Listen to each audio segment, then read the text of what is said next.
네, 오늘 주님의 향기가 가득한 공동체, 주님의 향기가 가득한 공동체라는 제목으로 에베소서 4장 1절에서 4절 말씀을 가지고 말씀을 증거하겠습니다. 우리 교회 표가 뭔지 아십니까? 왼쪽을 보지 마시고요. 먼저 아시는데 대답 안 하시는 거죠? 맞습니까? 아닌가요? 먼저 그의 나라와 의를 구하라 입니다. 그렇습니다. 하나님 마음을 알아가며 그의 나라와 의를 구하는 그리스도인의 삶을 살아내는 온누리 교회 성도 여러분 되기를 소망합니다. 아멘. 주님의 향기가 가득한 공동체, 제가 설교 오늘 몇 번째일까 혹시 아시는 분 계신가요? 상품권을 가지고 왔습니다. 청소년부서에서 설교를 하다 보면요, 항상 상품권을 가지고 다니거든요. 네. 세 번째 시간입니다. 네. 세 번째 오늘 마지막 시간인데요, 제가 주님의 향기로 가득한 공동체 첫 번째 시간에는 첫 번째 말씀의 그 중심 키워드는 부활신앙이었습니다. 예수님의 제자들의 그 삶이 우리와 똑같이 변화되지 않고 고분분투하며 힘들 때에 진정으로 주님을 경험하고 그들의 삶이 변하기 시작한 것은 부활의 주님을 목격한 후부터였습니다. 그래서 주님의 향기가 가득한 공동체는요, 이 부활신앙을 경험한 공동체입니다. 그리고 두 번째 키워드는요, 두 번째 주님의 향기가 가득한 공동체에서 키워드는요, 바로 성령의 충만이었습니다. 사도행전 1장 8절을 보시면 성령이 우리에게 임하시면 우리가 권능을 받고 라고 되어 있거든요. 그런데 이 권능을 받을 때 중요한 포인트가 있습니다. 제가 어느 날 우리 청소년부 교사 선생님 중에 한 선생님을 만났는데요, 몸이 안 좋으셔서 병원에 이렇게 입원을 하고 계셨습니다. 정말 열심을 다해서 섬겼던 선생님이시거든요. 그 선생님을 만났는데요, 선생님이 이런 고백을 하셨습니다. 하나님께 이렇게 기도했다고 하셨습니다. 이 아이들을 더 섬기고 더 복음 전하고 함께 할 수 있게 건강을 지켜주세요 라고 기도했는데, 오히려 하나님은 건강을 지켜주시지 않고 오히려 몸이 좀 안 좋아지고 그래서 병원에 오게 되었다라고 했습니다. 이 과정을 살펴보니까 집사님께서 이런 고백을 하시더라고요. 내가 지금까지 목사님 신앙생활을 어떻게 했는지 돌아보게 되었는데 나를 위해서 신앙생활을 했다라고 고백했습니다.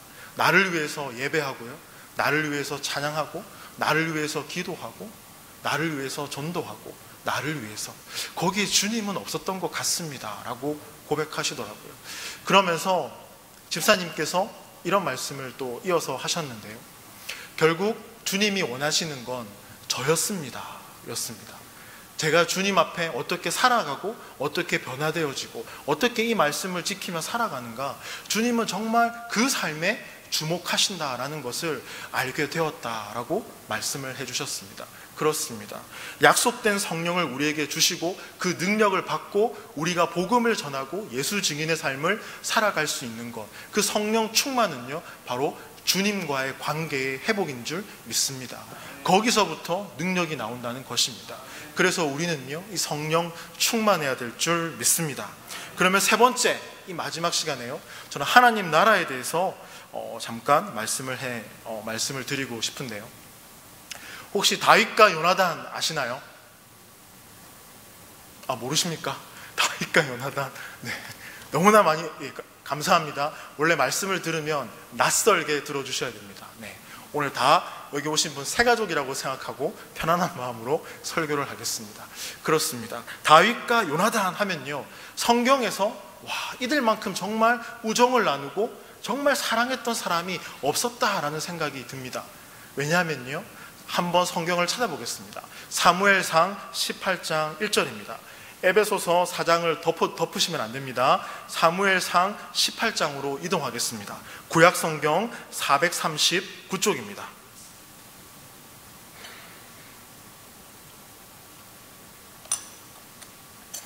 사무엘상 18장 1절 말씀을 다 같이 한번 읽어보겠습니다. 시작. 다윗이 사울에게 말하기를 마침에 요나단의 마음이 다윗의 마음과 하나가 되어 요나단이 그를 자기 생명같이 사랑하니라.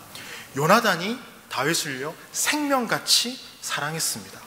그리고요, 한 장 넘겨서 19장 1절을 다 같이 한번 읽어보겠습니다. 시작. 사울이 그의 아들 요나단과 그의 모든 신하에게 다윗을 죽이라 말하였더니 사울의 아들 요나단이 다윗을 심히 좋아하므로. 요나단은요, 다윗을 자기 생명처럼 사랑했고요, 그리고 심히 좋아했다라고 성경은 말하고 있습니다. 와, 어떻게 요나단과 다윗이 이렇게 서로 사랑하고 우정을 나눌 수 있을까요? 조금 이해되지 않거든요. 왜냐하면 이 둘은 앙숙 관계, 라이벌 관계가 되어야 되는 게 맞는 거거든요. 왜냐하면 다윗의 장인이었던 사울은요, 그의 왕권과 정권을 다윗이 아니라 요나단에게 줘야 됐었습니다. 요나단에게 줘야 되는데 그 걸림돌이 다윗이었기 때문입니다. 왜요? 다윗이 인기가 더 많았거든요, 사람들한테. 그래서 노심초사하고 있었습니다. 그리고 다윗을 심지어 죽이려고 6번이나 시도합니다. 그러한 상황들이 있었거든요. 그런데 어떻게 이 다윗과 요나단이 서로 사랑하고 서로 믿고 신뢰했는가, 참 궁금했습니다. 그런데 우리는요, 어디서 해답을 찾을 수 있냐면요, 사무엘상 14장 찾아보겠습니다. 사무엘상 14장 6절 말씀입니다. 사무엘상 14장 6절 다 같이 한번 읽어보겠습니다. 시작. 요나단이 자기의 무기를 든 소년에게 이르되 우리가 이 할례 받지 않는 자들에게로 건너가자. 여호와께서 우리를 위하여 일하실까 하노라. 여호와의 구원은 사람이 많고 적음에 달리지 아니하였느니라. 요나단은요, 분명한 신앙 고백을 하는 청년이었습니다. 다윗도요, 골리앗 앞에 나갈 때 만군의 여호와의 이름으로 나가노라 하면서 주님을 의지하며 나갔던 사람이었습니다. 그렇습니다. 이 둘은 친해질 수밖에 없었고 서로 우정을 나눌 수밖에 없었고 사랑할 수밖에 없었던 것이 바로 여기에 있습니다. 같은 신앙 고백, 같은 신앙관을 가지고 있었기 때문에 이 둘은요, 서로를 위하고 사랑할 수 있었던 것이죠. 그러면서 오늘 제가 설교의 키워드가 하나님 나라라고 말씀드렸잖아요. 하나님 나라는 어떤 나라일까요? 상품권이 준비되어 있습니다. 하나님이 다스리는 나라입니다. 이 다윗과 요나단은요, 하나님이 다스리는 것, 그것이 바로 우리의 삶이구나 라는 분명한 인식을 가지고 살았던 사람입니다.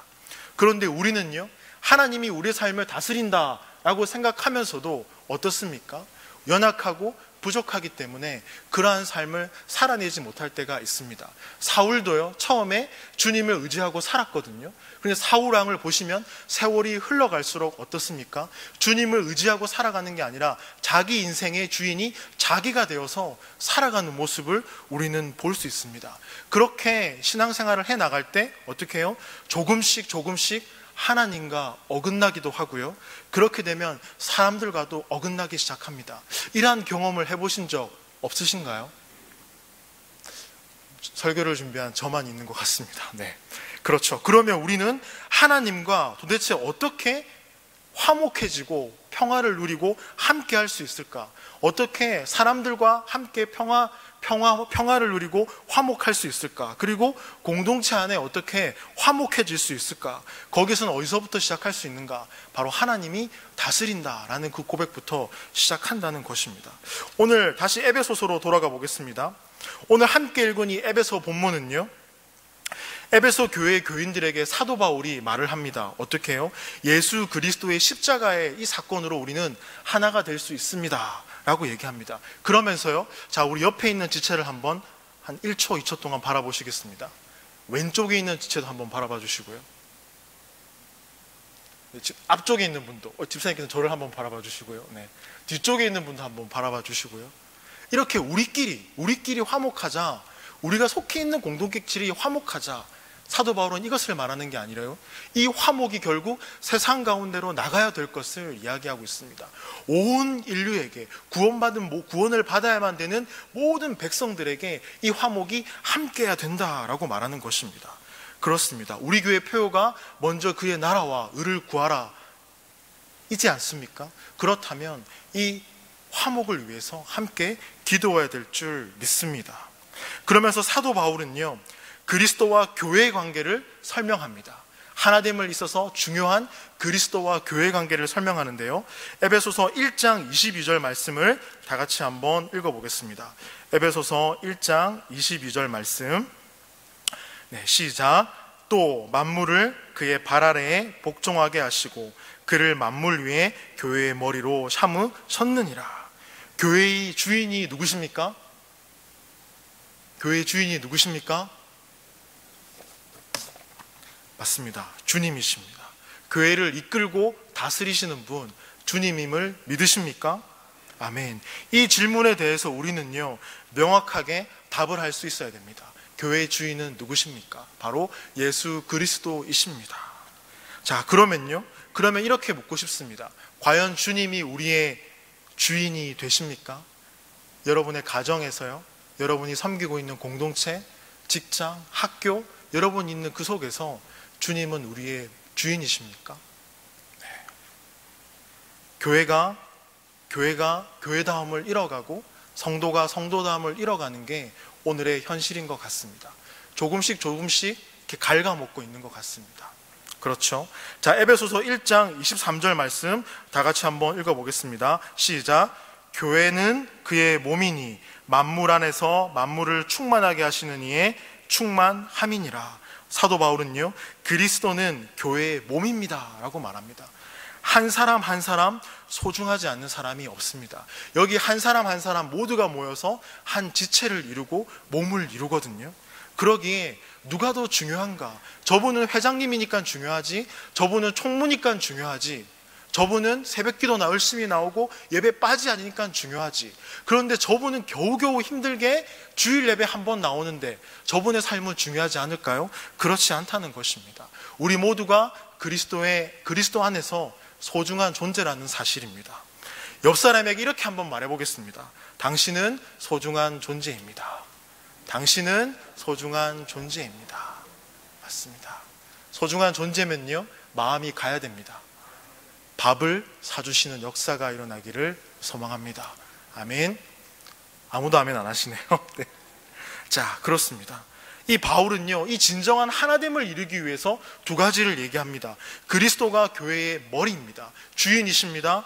교회는 그리스도의 몸입니다. 한 사람 한 사람이 중요합니다. 그런 점에서 이 에베소서 우리가 읽진 않았지만 1장에서 3장까지는 하나님의 구원에 대한 교리 부분을 다룹니다. 그리고 4장부터 6장까지는 그 구원받은 백성이 하나님 앞에 어떻게 살아야 됩니까? 라는 그 의문에 답을 해주고 있습니다. 특별히 우리가 함께 읽은 이 4장은요, 성도의 삶을 어떻게 살아야 되는가, 바로 하나됨, 연합에 대해서 말하고 있습니다. 에베소서 4장 1절을 다 같이 한번 읽어보겠습니다. 에베소서 4장 1절입니다. 시작. 그러므로 주 안에서 갇힌 내가 너희를 권하노니 너희가 부르심을 받은 일에 합당하게 행하여. 조금 더 이 의미가 우리 마음에 다가오게 세 번역으로 읽어드리겠습니다. 그러므로 주님 안에서 갇힌 몸이 된 내가 여러분에게 권합니다. 여러분은 부르심을 받았으니 그 부르심에 합당하게 살아가십시오. 우리는 하나님께서 불러주신 존재입니다. 교회를 그리스어로 에클레시아라고 하는데요, 어디로부터 부름을 받은 사람들이라는 뜻입니다. 세상으로부터 부름을 받고 모인 곳, 그곳이 교회고요, 그곳이 바로 성도들이 함께 모여있는 곳이라는 사실입니다. 하나님께서 우리를 교회로 부르셨습니다. 내가 좋아서, 내가 교회에 나오고 싶어서 온 것이 아니라 하나님이 부르셨기 때문에 오늘 사도 바울이 4장 1절에서 여러분은 부르심을 받았으니 그 부르심에 합당하게 살아가십시오 라는 것입니다. 그래서 그리스도인답게 살아가는 것이 무엇입니까? 말씀을 지키고 말씀이 주는 그 은혜와 말씀이 주는 그 평안을 받아서 살아내는 것 아니겠습니까? 그러면 하나님은 도대체 왜 세상에 있는 우리를 성도로 불러주시고 이렇게 공동체로 불러주셨을까요? 그것은 두 가지 이유 때문입니다. 하나는요, 하나님과의 사람과의 연합입니다. 두 번째는 사람들과의 연합입니다. 제가 오후 예배 시간에 존 칼빈이 신앙은 삼각형이다 라는 말씀을 한번 드린 적이 있습니다. 왜 삼각형일까요? 하늘에 계신 하나님께서 말씀을 통하여서 우리에게 은혜를 주시고 이 땅에 살아가는 그리스도인은 이 은혜를 우리의 형제자매 세상과 함께 나눕니다. 그리고 다시 기도하게 되죠. 이러한 상황이 이루어지는 것, 하나됨을 이루어가는 것이 바로 성도의 삶이라는 사실입니다. 그 가운데에 예수 그리스도께서 모퉁이돌로 중심에 딱 계시기 때문입니다. 오늘날의 건물의 모퉁이돌을 보면 어떻습니까? 건물이 지어진 날짜와 기념사가 새겨져 있지만 그 옛날의 모퉁이 돌은 벽과 벽, 건물과 건물 사이의 무게중심을 지켜주는 자리였습니다. 예수님께서는 바로 그 돌과 같은 역할을 하셨기 때문에 우리 삶의 모퉁이 돌이 되었다라고 성경은 우리에게 말씀해주고 있습니다. 그러면 이러한 하나됨을 통하여서 우리는 하나됨을 이루기 위해서 어떻게 살아야 되겠습니까? 어떻게? 자, 4장 2절 말씀을 다 같이 한번 읽어보겠습니다. 4장 2절 시작. 모든 겸손과 온유로 하고 오래 참음으로 사랑 가운데서 서로 용납하고. 하나 되기 위해서 어떻게 하라고 합니까? 저를 따라해 주십시오. 겸손, 온유, 인내, 사랑. 질문해 보겠습니다. 이 중에 하나라도 나는 모른다 라는 분 계신가요? 겸손을 모르겠습니다. 인내를 모르겠습니다. 온유를 모르겠습니다. 사랑을 모르겠습니다. 우리는 다 알고 있습니다. 이것이 어떤지 너무나 잘 알고 있습니다. 우리는 그런데요, 이것을 행하기는 참 어렵습니다. 저에게 장승범 목사는 어떻습니까? 라고 물어보면 저도 참 어렵습니다. 겸손하는 거, 온유한 거, 인내한 거, 사랑하는 거. 그러나 우리는 예수님이 십자가에 달리신 그 사건을 볼 때에 이와 같은 이 겸손과 온유와 인내와 사랑에 대해서 배울 수 있다고 생각합니다. 주님께서는 십자가에 자발적으로 고난을 받으시는 그 자리 가운데로 가셨습니다. 그곳에서부터 어떻게 해요? 우리는 겸손과 온유와 인내와 사랑을 배울 수 있다는 것입니다. 하나씩 살펴볼 텐데요. 첫째, 겸손입니다. 겸손은 사전을 찾아보면요, 마음을 낮추는 것, 다른 사람의 가치를 겸허하게 받아들이는 것이라고 되어 있습니다. 제가 처음 사역을 할 때 간사 때요, 대학부에 간사를 섬기고 있었는데 강도사님이 새로 오게 되었습니다. 왜 새로운 교육자가 오시면 되게 설레이잖아요. 두근거리고. 이 강도사님이 어떤 스타일로 사역할까 참 궁금합니다. 리더와 간사인 저를 모아놓고 1년 동안에 이러한 일들을 해나갈 겁니다, 이러한 계획들을 할 겁니다 라고 얘기하시더라고요. 아무도 토를 달지 않고요, 와 박수치고 좋습니다 막 이렇게 했습니다. 그래서 저도 사역이 진행될 때마다 꼼꼼하게 확인해서 강도사님이 원하는 사역 방향에 맞게끔 맞춰드리고 또 도와드리고 함께 해드리고 막 그렇게 했는데 어느 날 강도사님이 저에게 밥 먹읍시다 그러더라고요. 네, 짜장면 어때요? 좋습니다. 갔습니다. 근데 저는 짜장면을 먹기가 싫었습니다. 다른 걸 먹고 싶었거든요. 근데 가서 밥을 먹는데 저는 그렇게 이 겸손이요, 상대방을 오로지 100% 맞춰주는 것에서 시작한다라고 생각을 했습니다. 그런데 그것이 틀린 것인 것을 나중에 알았습니다. 서로 불편하더라고요. 서로 불편해지더라고요. 그렇게 맞춰가니까. 오늘 성경이 말하는 겸손은요, 그 뜻이 이렇습니다. 다른 사람들을 존경하려고 억지로 무리하게 애쓰는 것이 아니라 하나님께서 그들에게 주신 본질적인 가치를 인정하면서 그들의 인격을 존중해 주는 것, 그것이 바로 겸손이다 라고 성경은 말씀합니다. 그것이 무엇일까요? 있는 그들의 모습을 인정해주고 바라봐 주는 것입니다. 나와 다른 것이 틀리다라는 사실을 인정해 주는 것입니다. 강도사님께 그런 불편한 것들을 얘기했거든요. 다시 또 이렇게 좋아졌습니다. 서로 그렇게 나누면 되는구나. 자, 두 번째, 온유입니다. 자, 구약에서 온유를 대표하는 사람을 찾아보면 누굴까요? 상품권이 준비되어 있습니다. 누굴까요? 미음 시읒. 미음 시읒까지 드렸는데 범위를 좁혀드리겠습니다. 모세오경에 나옵니다. 네, 모세입니다. 네, 모세는 구약에서 온유를 대표하는 사람입니다. 민수기 12장 3절, 이 사람 모세는 온유함이 지면의 모든 사람보다 더하더라. 모세는요, 한 민족의 리더였고 지도자였습니다. 왜? 지도자 옆에는 사람들이 많잖아요. 권력이 있고 힘이 있기 때문에. 근데 모세가 나약했을까요? 아닙니다. 부드러움과 강함을 함께 갖고 있었던 사람이었습니다. 무협 드라마나 영화 자주 안 보시겠지만요, 이 무림의 고수는요, 항상 칼을 차고 있는데 칼집에서 칼을 꺼내지 않습니다. 칼집으로 상대를 제압합니다. 칼집으로 상대를 제압한 다음에 용서해 준다라는 멋진 말을 하죠. 그러나 악당은 어떻습니까? 네, 다시 덤비지 않습니까? 그럴 때 이 고수는요, 칼을 딱 꺼내서 악당을 처치하죠. 그렇습니다. 모세는 이 부드러움과 강함을 가지고 있으면서 적절하게 사용할 수 있는 사람이었습니다. 하나님께서 명령하실 때, 하나님께서 할 때 항상 준비되어 있는 사람이었습니다. 이 부드러움과 강함이 우리 가운데 함께 있기를 소망합니다. 그런데요, 우리는요, 남들보다 조금 괜찮다고 하면 말하기 좋아하고요, 좀 먼저 좀 나서고, 좀 그런 것들이 우리 안에 좀 있지 않습니까? 그렇죠. 그런데 그렇게 되다 보면, 온유하지 못하면, 이 부드러움과 강함을 균형 있게 사용하지 못하면 결국 우리가 속해 있는 공동체에 어려움이 찾아오기 시작한다는 사실입니다. 자, 세 번째로 인내인데요, 우리가요, 인내한다, 참는다라고 하지만 우리의 인내는 조금 얄팍한 것 같습니다. 왜요? 상황과 감정과 사람 앞에서 우리의 인내는 여지없이 무너지거든요. 저 또한 그렇습니다.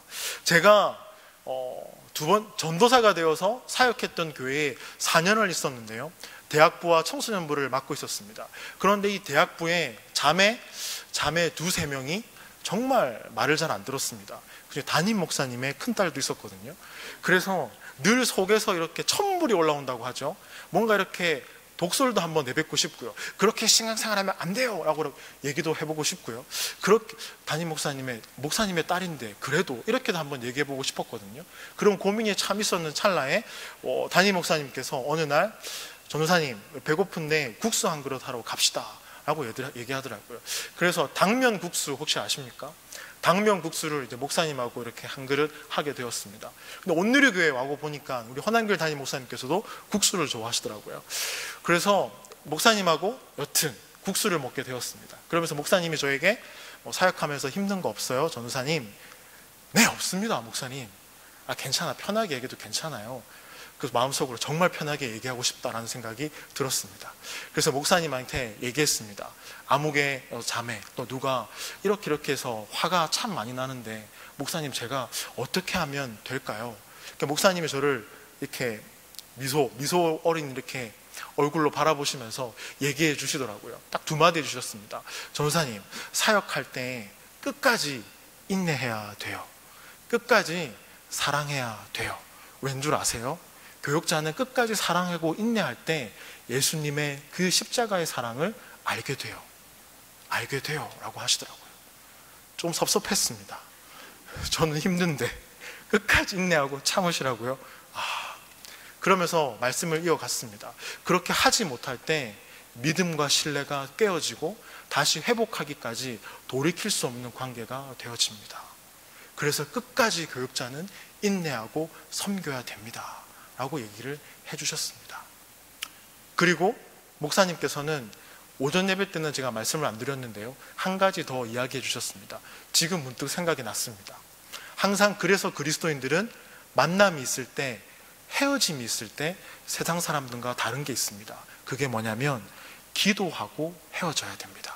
앞으로 사역할 때 만나는 사람과 헤어질 때 꼭 기도해주고 헤어지세요. 중요한 거, 본인만 기도하지 말고 상대방에게 나를 위해 기도해 달라고 꼭 얘기하세요. 같이 기도하라고 하시더라고요. 같이 기도하고 기도해주고 헤어지는 것, 그게 그리스도인의 참된 그런 만남이 아닐까라고 이야기를 해 주셨습니다. 그런데 제가 지난주에요, 중학교 3학년 애들을 데리고 제자반을 할 때 화가 여기까지 올랐습니다. 말도 안 듣고 조용히 하지도 않고, 목사님 앞에서 얘기하잖아, 조용히 해. 자기끼리 막 얘기하고 막 떠들고 막 이러는 거예요. 목사님의 이 말이 생각났거든요. 끝까지 참고 인내해야 된다. 순간 조용히 해! 너희들 십자가에 달아서 때린다! 막 제가 그랬거든요. 너희들 맞고 싶어! 막 이렇게 제가 막 그랬거든요. 그렇게 하고 나서 마음이 되게 안 좋더라고요. 그러면서 끝내 친구들에게 미안하다고 사과했습니다. 그리고 친구들도 저에게, 중학교 3학년 애들이에요, 이 친구들 저에게 목사님 죄송해요 라고 얘기하더라고요. 그러면서 제자반이 훈훈하게 끝나고 이렇게 하이파이브하고 헤어졌거든요. 그렇습니다. 우리는요, 방금 잠깐 우리가 웃었지만 우리의 인내는 얄팍합니다. 정말 상황과 형평에 따라서 흔들리는 게 우리의 인내입니다. 그러나 주님의 그 십자가를 묵상해 보시면 어떻습니까? 그렇죠. 끝까지 사랑하는 것, 끝까지 기다리는 것, 그렇죠. 그 의미를 조금씩 알 수 있지 않을까요? 네 번째로 사랑입니다. 여기 사랑에 대해서 모르는 분 계시나요? 청소년부 친구들에게 누구를 제일 사랑하니? 라고 물어보면요, 엄마, 아빠 이렇게 얘기합니다. 부모님들에게 누구를 제일 사랑해요 하면 청소년 우리 자녀들을 사랑하는 어우 왼수들 이렇게 얘기합니다. 근데 왼수 안에 사랑이 포함되어 있죠. 좋아, 그렇죠. 사랑하니까 그렇죠. 격려도 하게 되고 꾸중도 하게 되고. 그러나 이 사랑을 우리가 어떻게 해요? 실천하고 적용하는 건 쉽지 않습니다. 특히 부부간에 어떻습니까? 늘 같이 있으니까 이 사랑이 티격태격하기도 하지 않습니까?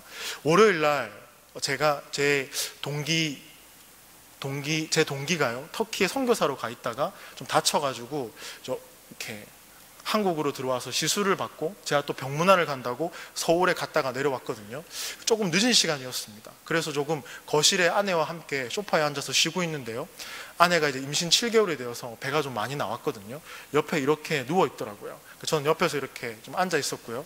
근데 아내가 저를 보더니 조용히 부르더라고요. 아, 뭐가 먹고 싶은 건가? 아니나 다를까 아내가 자두가 먹고 싶다라고 얘기를 하더라고요. 저는 좀 피곤했습니다. 그래서 아내에게 하지 말아야 될 말을 하고 말았습니다. 어떤 말이냐면 자두 먹고 싶은 건 알겠는데 오늘은 좀 참고 내일 아침에 먹으면 안 될까? 제가 이런 얘기를 했습니다. 하고 나서 깜짝 놀랐습니다. 아내가 저를 이렇게 약간 째려보는 것도 아니고 이렇게 보고 있더라고요. 이 상황을 어떻게 수습하지? 아내가 저에게 그렇게 말했습니다. 그러면 식혜 하나만 사다 줘 그러더라고요. 여기 밤도 앞에 보시면은 편의점이 있잖아요. 그래서 제가 편의점에 가면서 참 미안하다라는 생각이 들더라고요. 근데 식혜를 사면서 저는 편의점에 자두가 파는 줄 몰랐습니다. 편의점에 가니까 자두가 있더라고요. 깜짝 놀랐습니다. 그러면서 주님 감사합니다. 그래서 자두를 딱 샀는데요, 1+1에 2팩을 주는 겁니다. 그래서 그걸 들고 아내에게 막 갔습니다. 검은 봉지 안에 뭐가 들었어? 식혜인 줄 알았는데 자두가 들어있는 걸 보고 아내가 자두 어디서 사왔는데? 편의점에 있더라고. 그러면서 아내에게 이렇게 자두를 줬거든요. 그러면서 제가 깨달은 것이 있다면요, 우리가 상황과 형편이 되고 마음이 여유롭고 뭔가 일이 잘 되고 있었을 때 사랑을 실천하고 누군가를 도와주고 감싸주는 거 참 잘할 수 있거든요. 근데 마음이 여유가 없고 조금만 피곤해도 내가 정말 사랑하는 임신한 아내에게 이거 하나 가까운 데서 못 사주는구나, 내 안에 사랑이 없음을 발견하게 되었습니다. 머리로는 이 사랑을 아는데 실천이 안 되는 것, 저만 경험하는 건지 모르겠지만 어떻습니까? 우리 안에 사랑함이 때론 있지만 없을 때도 있잖아요. 근데 주님의 사랑을 묵상해 보면 어떻습니까? 야, 끝까지 사랑하고 자기희생적이고, 그렇죠? 원래 사랑하는 사람이 손해본다고 하지 않습니까? 왜? 더 사랑하기 때문에, 그렇죠? 그런데 바울은요 이것을 알았습니다. 아, 사랑하지 못하는구나 우리들이, 에베소 성도들이. 그래서 4장 3절에 같은 고백을 하는데요, 다 같이 한번 읽어보겠습니다. 시작. 평안에 매는 줄로 성령이 하나 되게 하신 것을 힘써 지키라. 아멘. 결국 공동체가 하나 되는 것, 우리의 가정과 우리가 속해 있는 모든 기관들이 하나 되게 하는 것, 그것이 누가 하냐면요, 바로 성령이 하나 되게 하신다라고 성경은 우리에게 말씀하고 있습니다. 우리의 노력도 중요하고요, 의지도 중요하지만 성령이 내 마음과 생각을 다스릴 때 우리는 사랑할 수 있습니다. 우리는 인내할 수 있습니다. 우리는 온유할 수 있고요, 겸손할 수 있습니다. 제가 설교를 준비하면서 더 감사한 것은요, 예수님께서 우리가 사랑하고 온유하고 겸손하고 그리고 인내하도록 기도하고 있다는 사실입니다. 요한복음 17장 21절 말씀 제가 읽어드리겠습니다. 아버지여, 아버지께서 내 안에 내가 아버지 안에 있는 것 같이 그들도 다 하나가 되어 우리 안에 있게 하사 세상으로 아버지께서 나를 보내신 것을 믿게 하옵소서. 하나된 공동체를 이루기 위해서 예수님이 기도하고 있는 장면이 요한복음 17장에 나옵니다. 하나님과 예수님 사이에 이루어졌던 그 긴밀했던 사랑이 우리 공동체에 존재한다는 사실입니다. 요한복음 17장 26절, 내가 아버지의 이름을 그들에게 알게 하였고 또 알게 하리니 이는 나를 사랑하신 사랑이 그들 안에 있고 나도 그들 안에 있게 하려 함이니라. 그 사랑이 우리 공동체 안에 있다고 성경은 우리에게 말씀해주고 있습니다. 그래서요, 우리가 서로 사랑할 때 세상은요 그 하나님을 알게 되어지는 것입니다. 그러면 십자가의 사랑을 한번 생각해 보셨으면 좋겠습니다. 예수님께서 십자가에 달리셨을 때 하나님은 어디 계셨을까요? 하나님은 어디에 계셨을까요? 나 몰라라 하셨을까요? 아닙니다. 오늘 함께 읽어드렸던 요한복음 17장 21, 26절 말씀을 통해서 그 자리에 함께 계셨다는 사실을 알 수 있습니다. 하나님께서 예수님과 함께 있었다면 우리가 누구에게 말하지 못하는 아픔과 고통과 울음 가운데 기도하는 그 상황 가운데 누가 함께 계십니까? 하나님과 예수님이 우리 삶에 함께 계신다는 사실입니다. 신학자 보네퍼는요, 나치 수용소에 감금되었을 때 그 사람들에게, 수용소에 감금되어서 고난 가운데 있던 사람들에게 이렇게 말합니다. 오직 고난받는 하나님만이 도와주실 수 있다. 오직 그 상처만이 사람들이 만져줄 수 있는 게 아니라 하나님께서 만져주신다라는 것입니다. 그분은 그렇게 우리를 사랑하고 계십니다. 그 사랑이 우리에게 왔다면 그 사랑이 우리를 통해서 흘러가야 되지 않겠습니까? 흘러가는 것, 그것이 바로 이 땅 가운데 우리를 교회로 부르신 하나님의 말씀이라는 사실입니다. 그래서 하나님의 말씀을 힘써 지킬 때 받는 은혜와 감동과 그 사랑을 흘려보내는 것, 그것이 바로 우리의 몫이라는 사실입니다. 그렇게 우리가 실천하며 그 사랑을 흘려보낼 때 주님은요, 우리에게 선물을 주십니다. 어떤 선물을 주시는 줄 아십니까? 상품권 준비되어 있습니다. 410장입니다. 찬송가 410장을 보시면요, 제가 가사를 읽어드리겠습니다. 이 평화를 얻으려고 주 앞으로 나아갈 때 주 예수님 우리에게 이 평화 주시도다. 평화 평화 하나님이 주신 선물, 그 놀라운 주의 평화 하나님 선물일세.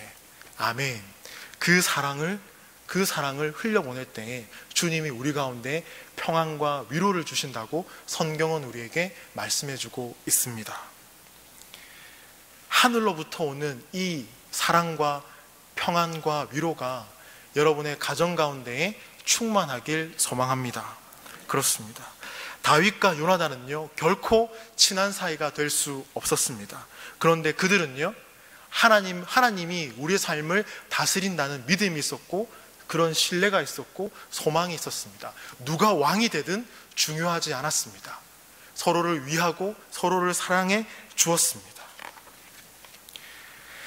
이사야는요, 이 하나님의 나라를 이사야서에서 이렇게 고백하고 있습니다. 이사야서 11장 6절에서 9절 말씀을 제가 읽어드리겠습니다. 이사야가 본 하나님의 나라입니다. 그때에는 이리가 어린 양과 함께 살며 표범이 새끼 염소와 함께 누우며 송아지와 새끼 사자와 살진 짐승이 함께 풀을 뜯고 어린아이가 그것들을 이끌고 다닌다. 암소와 곰이 서로 벗이 되며 그것들의 새끼가 함께 눕고 사자가 소처럼 풀을 먹는다. 젖 먹는 아이가 독사의 구멍 곁에서 장난하고 젖된 아이가 살무사의 굴에 손을 넣는다. 나의 거룩한 산 모든 곳에서 서로 해치거나 파괴하는 일이 없다. 물이 바다를 채우듯 주님을 아는 지식이 땅에 가득하기 때문이다. 이사야가 노래하는 하나님의 나라가 보이십니까? 이스라엘은 하나님이 다스릴 때 독사의 굴에 아이가 손을 넣고 사자가 초식동물과 함께 풀을 뜯고, 이러한 나라, 모두가 함께 진정한 화목과 평안과 위로를 받으며 살아가는 나라, 그 같은 나라가 하나님의 나라라고 말합니다. 오늘 함께 읽은 이 4장 1절에서 4절 말씀도요, 그 큰 틀에서 그 의미가 같습니다. 그 하나님의 나라를 이루기 위해서 우리가 갖추어야 될 것, 그것이 뭘까요? 겸손과 온유와 인내와 사랑과 평안입니다. 하나님이 다스릴 때 이것이 가능한 것입니다. 우리가 속해 있는 가정을 비롯하여서 수많은 공동체 속에서 갈등을 경험하고 분열도 경험하고 다툼도 있고요. 이 같은 모든 것이 해결되어지는 것, 그것을 위해서 우리는요, 그 자리에서 예수로 죽어야 될 줄 믿습니다. 나로 죽고 예수로 살아가는 삶, 내가 죽어야 된다는 사실입니다. 그러할 때 세상은요, 그러한 나의 모습을 보고 감동을 받게 되고요, 바로 나를 통해 주님을 알게 되고 보게 될 것입니다. 우리는 그렇게 하나님 나라 가운데 귀한 일꾼으로 부름받은 주의 백성인 줄 믿습니다. 다 같이 기도했으면 좋겠는데요. 다 같이 이렇게 기도했으면 좋겠습니다.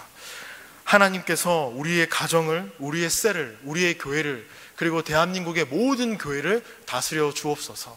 그리하여서 우리가 겸손과 온유와 인내와 사랑과 평안으로 하나님의 그 사랑을 증거하는 주의 귀한 일꾼이 되게 해달라고 우리 한 목소리로 다 같이 기도하겠습니다. 사랑하는 하나님, 감사를 드립니다.